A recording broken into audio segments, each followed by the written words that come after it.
Hello and welcome back to Chat About It, Don't Chat About It with me, Rachel, the Queen of the Woke, as crowned by one of my haters. Don't forget to like, share, and subscribe to my channel. Thank you to everyone who has subscribed already. I really couldn't do this without you.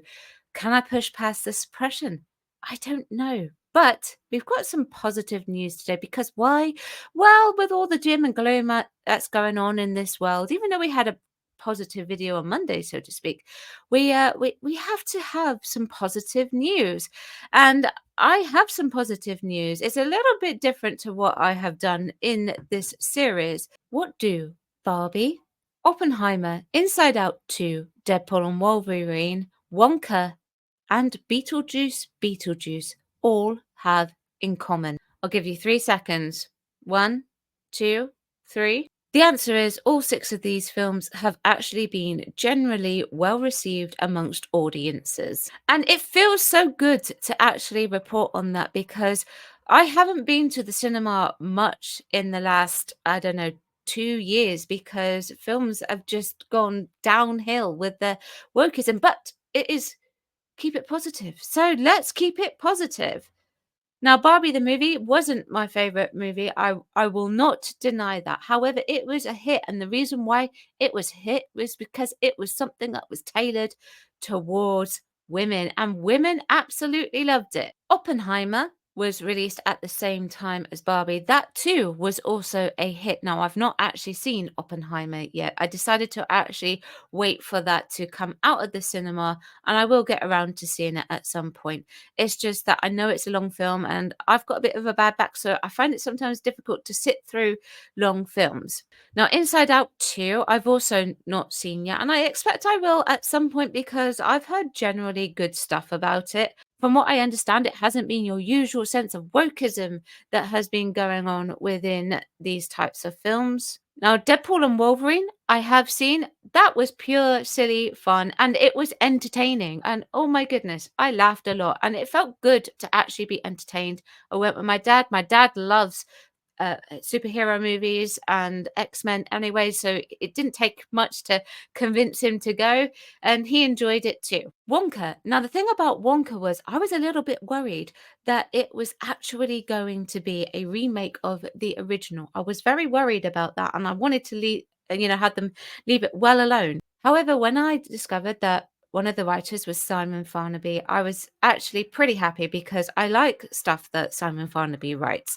So I decided to go and check it out, and I was very impressed. And I even took my niece to see it afterwards, and she loved it. And when the Oompa Loompa song started, she jumped up and started bopping up and down. And lastly, Beetlejuice. Of course, it is the sequel to Beetlejuice. Now, does Beetlejuice really need a sequel? Probably not. However, it's one that you could probably get away with, in my opinion. So that's just my opinion. I love Tim Burton films, so I'm totally jazzed for going to see this. My dad has actually asked me if I wanted to go, and I have read some scores and a few reviews, few spoiler-free reviews, and anything that I'm going to put on here is pretty much spoiler-free, I hope. Yes, in a rare circumstance, on Rotten Tomatoes or Tomatoes, depending on where you are from, the audience score, or the popcorn meter as it's now called for some reason, I don't know why, but what used to be the audience score is 82%, and the tomato meter is 76%, and it is certified fresh.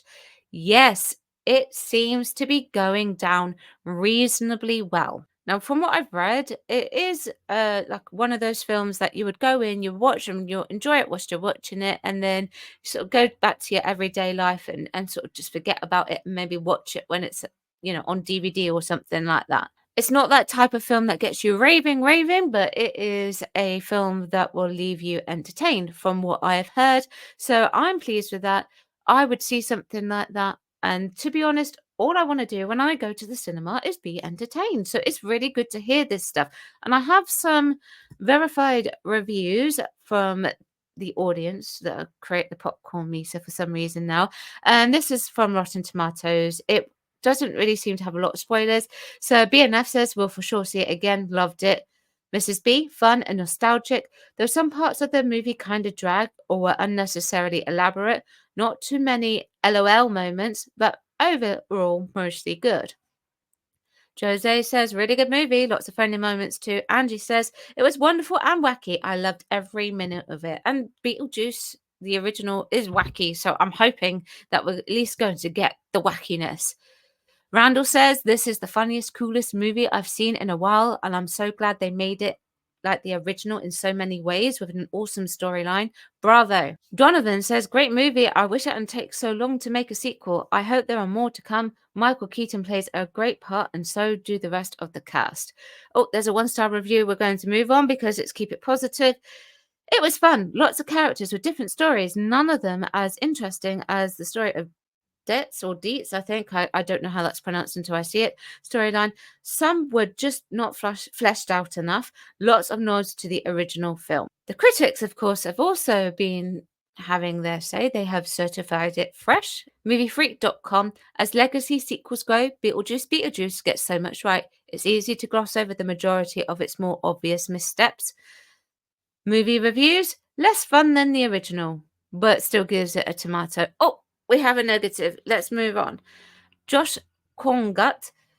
Its script juggles too many unnecessary side plots, but its heart is always in the right place, on the floor in a pool of unidentifiable goo. Filmforward.com. Beetlejuice juggles way too many movies at times, yet it never lacks an identity. Compared to its brethren, it's quite content being another gleefully unhinged dark comedy straddling the lines between macabre and sentimental.